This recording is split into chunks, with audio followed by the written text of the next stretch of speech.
Dave Sobel here with another bonus episode of the Business of Tech. I'm at IT Nation Connect talking with David Sohn of Help. David, thanks for joining me today. Thanks for having me. All right, I got to start with a headline, right? You have a particular look going on today. Is there a reason behind all of this? The beard, I got it trimmed. See, that's natural for a tech guy. It's more green stripes and a beanie. Is there a reason today? Green stripes just look good on me. Well, you do look fantastic in it. Now, I've also noticed your team's dressed similarly. Perhaps a theme? I don't know. Maybe it was just a coincidence. Perhaps we ought to ask more about where's Waldo. But let's Waldo.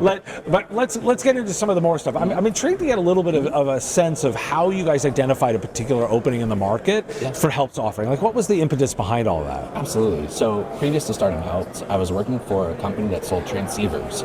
Things that go into the data centers for like Verizon, Comcast, Charter, these massive companies. And what they required of us was 90-second phone answer time. And that was crazy. That's hard to do, especially 24 hours a day. And so what we ended up having to do was get a partner that was able to have the coverage that we needed. And so we worked with a handful of partners that weren't fantastic. And so we ended up saying, you know what? The market needs this. Our goal is really to be that frontline support, to be somebody that can take care of your customers just the same way that you'd want to take care of them. Okay, got it. So you're doing that with humans, right? Now this is very human. Very human powered. So talk to me a little bit about the approach. Like, what makes your set of humans different than other people's humans? Absolutely. Okay, so we are all human, so we don't recommend IVRs. We want somebody to be able to pick up the phone, ring in, and get a human immediately. We're all from the US. We are a distributed workforce, but everybody's here within the continental 48, or however you call that. And then we're all the time. So it's a 24/7 offering, just to be there when, again, your customers need us. Okay, now you clearly would be a company then that's on the front line of thinking about the impact of AI automation and generative AI. Give me a little bit of the sense of, particularly based on the fact that you're talking about the differentiator as humans. This is an area that could have a lot of disruption. Tell me about the way you're thinking about that. When was the last time you called in and had a great AI chatbot experience? So I will tell you, it's actually a subtle change, that I'm starting to have interactions that are distinctly more bot-driven, that are starting to be a positive experience. And so, which is why I'm tracking this a little bit differently, because it's clear that there's something changing about the way this works. If I'd gone back in time 2 years ago, I would have said 100% they're bad experiences. I don't think that's necessarily true anymore, and there's some subtlety going on. So how are you thinking about the problem? Okay. So I do know that the technology is going to continue to advance. At some point in time, we won't even know that we're talking to AI. Right. It's just going to be how it goes. However, there are still a lot of people that are going to hold a prejudice against that. It's a weird way to think about it, but we're going really fast with technology. And there is still a massive generation of folks that remember when they came home and turned on the radio. And so I think that more traditional people are going to always want to get a human. The AI is going to empower our agents to be able to perform even better. But we're still going to be able to provide the warm and fuzzies. We're still going to have the empathy that a human can possess. We're still going to be able to learn on the fly, maybe a little bit faster, maybe not at some point, than the AI will be able to. And hopefully we'll be able to continue to provide a great experience. So interesting you think that way. So let's talk out what an AI augmented human might look like in this case, because that's a distinct approach and a good strategy choice. How would you think about like the potential use cases and where it might make a lot of sense to empower your humans a little bit more aggressively with AI? I mean, it goes back to this idea of like screen pops, right? If I were to be taking a phone call or grabbing a ticket and something popped up and gave me all of the information that I needed to know, told me that it was Dave that was calling. It told me that Dave works for a particular company. Dave called in the last couple of times about a particular software. Here's a handful of things that you can do if Dave's asking about that software again. And so I think it's just going to really put the things that we need at our fingertips. And that's what excites me about the empowerment of retailers. Okay. One of the things I think you also would have spent a ton of time thinking about, and I'm really curious to get your perspective on, is sort of high-speed efficiency. So like a help desk is a space where speed matters, right, and speed of resolution. But if you're trying to, particularly with a human-based approach, where you're trying to make sure that it is not impersonal, how are you thinking about that approach and getting that balance right? Yeah, that's a really good question. I think our brains can only process so fast. And so you and I are having a conversation. And if I was going too fast, or if I was talking too fast, which I have a feeling I'm still talking too fast. But if I was talking faster, it wouldn't really benefit us in this conversation. And so the AI being able to go faster and present our agents something faster just means that they're ready with that information. Okay. They're not going to pour that information out and blow up everybody's brains with it. They're going to use it to still have a natural personal conversation. You and I are looking straight at each other. Yeah. We're making a connection. Mm-hmm. That's something that AI can't do. Whether you know it's AI or you don't, there might be some things that are in the way of that.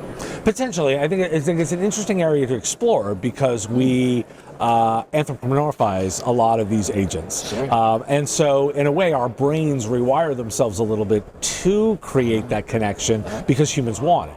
And there's ways to make that a positive force. There's also ways to make that a negative force. But I think it's interesting because you're in a space that's going to be considering a lot of that. I really wanted to get your sense of that. Now, the other thing that I really wanted to talk about is tell me a little bit about the way that you are doing things to build more trust. Because again, if you're leaning into that as an element of that, like what are the things that you focus on for helping build trust with your people and your people to customers? Build trust with our people and our people to customers. Think about us like more like a call center than a help desk. Okay. And I know that sounds funny because we're a help desk solution. But if you think about the fact that when you go in and sit down and work at a call center, you really focus on the experience. You focus on all the things that you need to say. If you were to work for like a Royal Caribbean or a cruise line, they would do 3 to 4 weeks of training and say, you need to do this, you need to do that. I always hear the Disney example. If there's an experience at a Disney park, Disney World, Disneyland, whatever it might be, it's going to be very curated. And so our focus is really on the beginning of that experience that the customer is going to have. Because nobody might be able to resolve it right away, but everybody should be able to let the customer know what's going on, let them know that, hey, we're here to provide that support to you. The trust piece is really hard. If you make a commitment to somebody and you don't meet that commitment, trust is immediately lost. But if you set an expectation and you meet that expectation, then it's easy to build that trust. When we sat down, you said, hey, we're going to be talking really close together. And I said, okay, that's neat. And you told me all of the things that I needed to expect from us. If you hadn't told me that, I would be a little bit freaked out. But since you did, I trust you now. Okay. You chose Disney in that example to talk about like the kinds of companies that you're thinking about. Give me a little bit of a sense that you guys intentionally set out to think about principles and starting with humans. Like, were there organizations, was Disney an intentional choice now, or was that like some part of the founding? Give me a sense of like the framework of when you guys sat down to come up with the idea, the principles that drove it. Absolutely. So Maya Angelou says something along the lines of, people aren't going to remember what happened, but they're going to remember how they made you feel, or you made them feel. And I think that's been something that's been a guiding light for us. Disney, Amazon, American Express, these massive corporations have spent a lot of time researching what people are going to want and how they're going to, kind of curate an experience. And so of course we want to emulate that as much as we can. And as humans, we've learned from that. And so we're going to continue to leverage that. One of the silly things that I do is that if I'm responding to a text or an email, instead of saying no problem, I say all good. And I know this seems innocuous, but no is negative, problem is negative.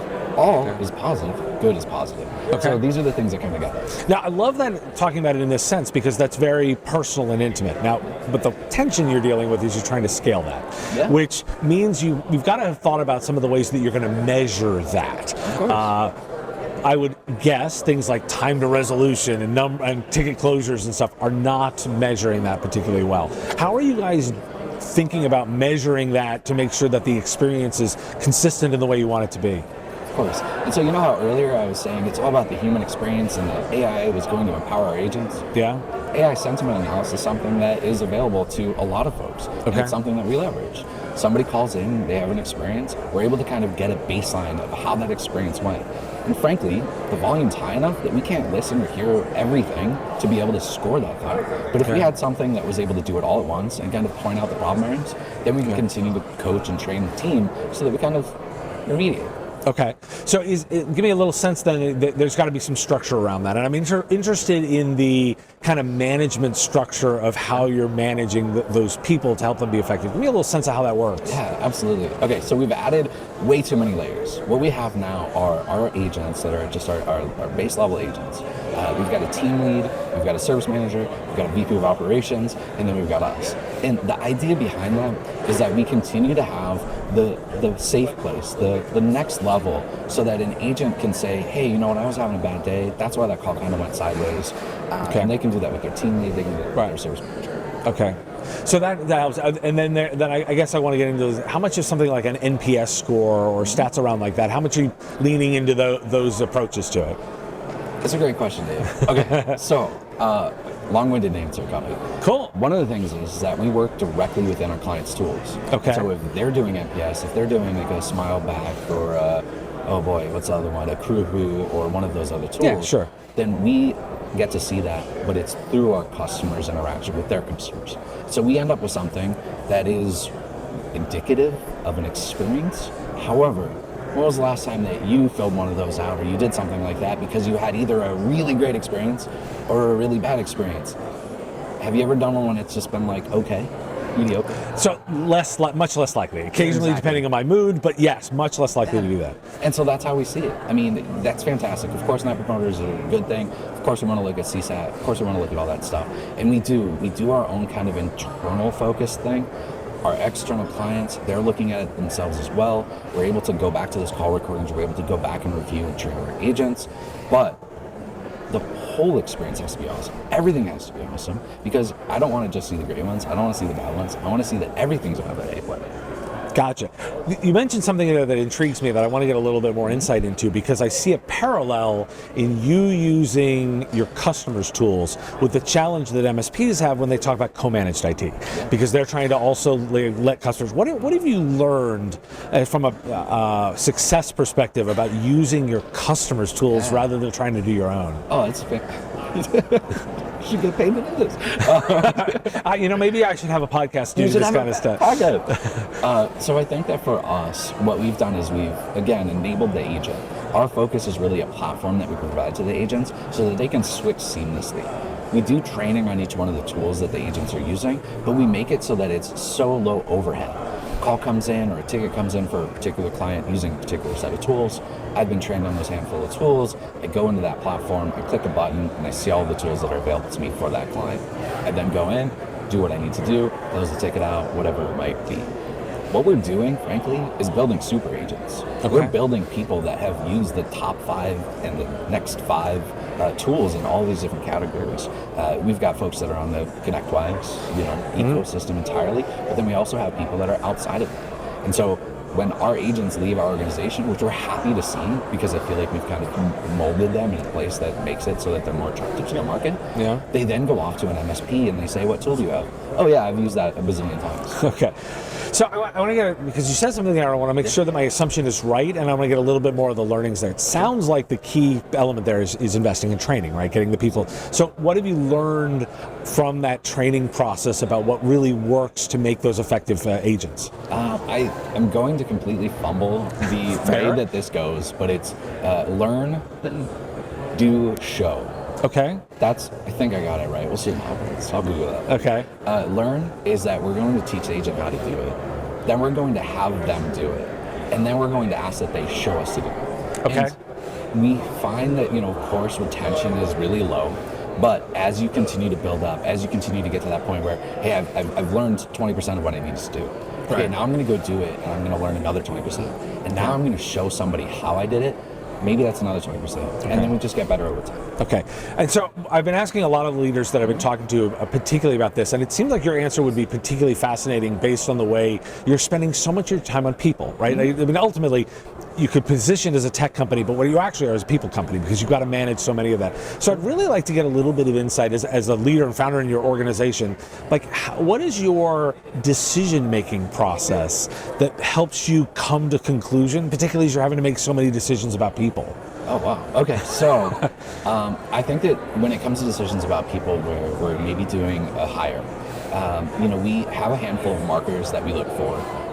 Things like, work in the service industry, or maybe it's, volunteering in an organization where they're people-facing. Those types of things kind of help us guide our choice. Nobody's ever going to be right in 100% of the choices that they make, but those are things that we look for.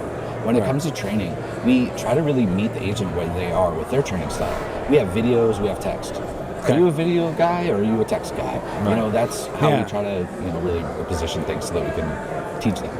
When it comes to the experience, when we get to a point where maybe we need to make a decision to put somebody on performance review or whatever it might be, we always say the sooner the better. Yeah, it's not going to feel good for anybody, but then we're going to find out what the result of that is going to be sooner if we do it sooner. Gotcha. Well, David, you made such a case for training. It sort of resonates with a lot of the topics that I keep talking about on the show. And I really appreciate you spending some time with me today. This has been great fun. Awesome. Thanks, Dave. I have a question for you. Okay. Because our initials are so similar, I'd love to know what your middle name is. My middle name is Paul. And actually, it's named after my father's foster dad. So that's where it all comes from. So you're DPS and I'm DIS. Well, there we go. And both acronyms meaning two different things in tech. So we'll leave the listeners to figure that one out. Dave, this has been so much fun. Thanks. Thanks for having me, Dave. Are you ready to take your cloud business to the next level? TD SYNNEX is changing the game for MSPs with their Stream One platform, where all clouds meet. With Stream One, you get access to Microsoft, AWS, Google, and more, all in one place. Stream One Commerce API enables headless commerce, and there is seamless integration with your PSA tools, making billing easier than ever. Plus, white label storefronts allow you to extend a fully customizable marketplace to your customers. And Stream One is more than a marketplace. It simplifies the complexity of cloud ecosystems and empowers you to grow at scale. To learn more, visit tdsynnex.com/StreamOneIon and see how Stream One can transform your business. The Business of Tech is written and produced by me, Dave Sobel, under ethics guidelines posted at businessof.tech. If you like the content, please make sure to hit that like button and follow or subscribe. It's free and easy and the best way to support the show and help us grow. You can also check out our Patreon, where you can join the Business of Tech community at patreon.com/MSP Radio, or buy our Why Do We Care merch at businessof.tech. Finally, if you're interested in advertising on the show, visit mspradio.com/engage.